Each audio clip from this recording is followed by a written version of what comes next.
What we have here is a display of 3 historic and 1 modern keyboard instrument.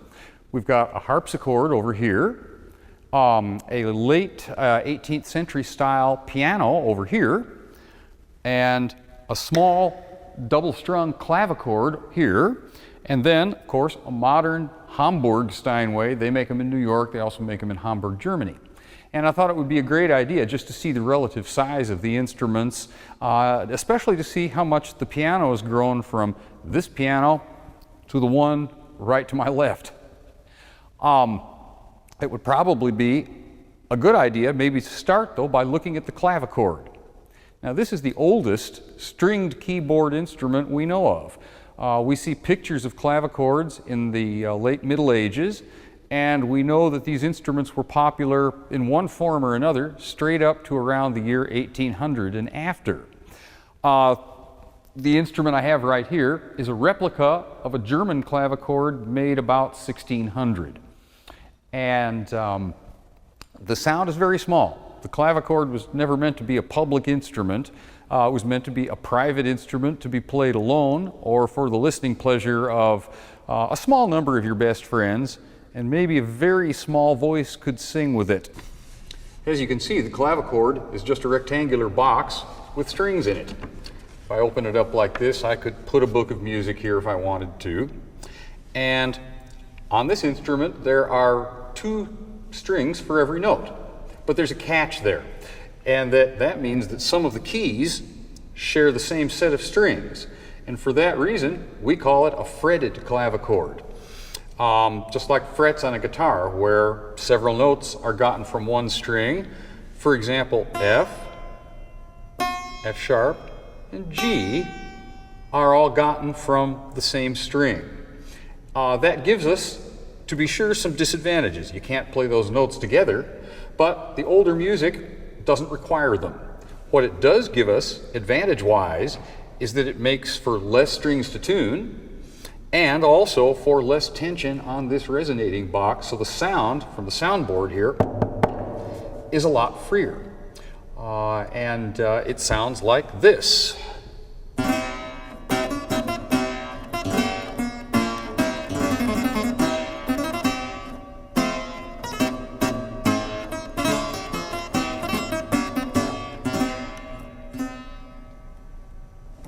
Instruments like this were popular from the late Middle Ages all the way to almost after 1800, when historical keyboard instruments like the ones we have here today kind of went into oblivion.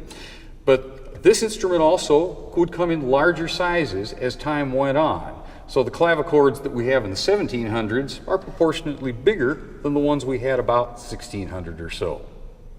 Here we have a harpsichord, and it has 1 keyboard. Many people have probably seen harpsichords that have 2 keyboards. That really just adds another set of strings to the instrument and fulfills different expressive requirements, but fundamentally it's all the same.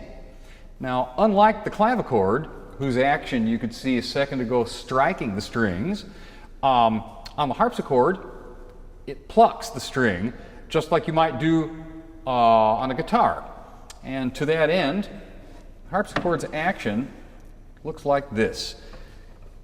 Just like the clavichord, every note's got 2 choirs of strings, except here, every note's got its own 2 independent set of strings. There's no such thing as a fretted harpsichord.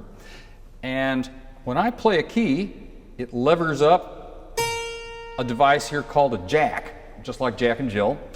And when I take that jack out, in it is a flexible tongue. And in that tongue is a tiny little guitar pick, which we call a plectrum.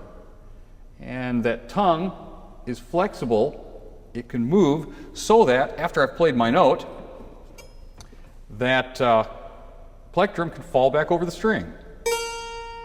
Now you'll hear sort of a pa-da there. The strings are staggered, and that makes for a more sensitive touch on the harpsichord. If you had to muscle down both strings at the same time, the sound wouldn't be as attractive and the player wouldn't have as much control. But these instruments date, as far as we know, from the end of the 15th century, that's the 1400s, all the way to the 1790s, when the harpsichord pretty well went out of fashion and was only brought back into fashion in the 20th century. The stringing in this instrument is brass all the way through, as is the case with the clavichord. And this is a sort of an interesting instrument. It was made by a man named Willard Martin from Bethlehem, Pennsylvania. And he made it from plans that come from the year 1617. A French fellow named Mersenne designed this instrument. We don't know whether he ever built it or not, but enough instruction existed that Martin could reconstruct this instrument in the 20th century. This particular one was made in Pennsylvania in 1997. And harpsichords can vary from a kind of a delicate lute-like whisper to a pretty brilliant sound. I'll play you a little 16th century dance from the Antwerp Dance Book of 1587, and you'll get an idea of what it sounds like.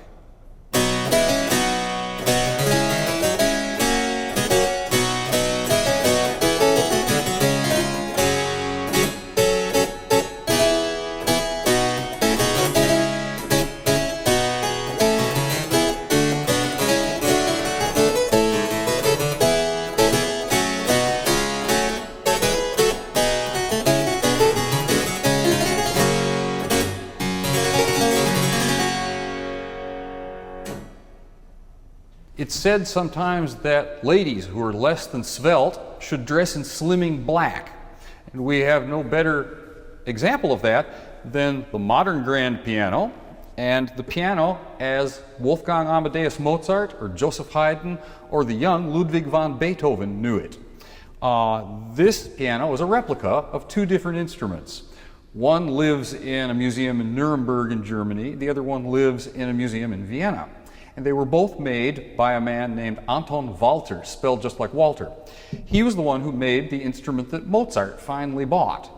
As you can see, this instrument has 58 notes, whereas the modern piano has 88 notes.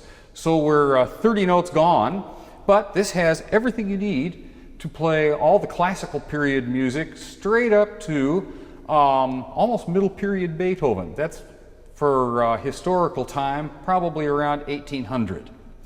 And this is indeed a piano, though I should show you the action to give you an idea of the difference.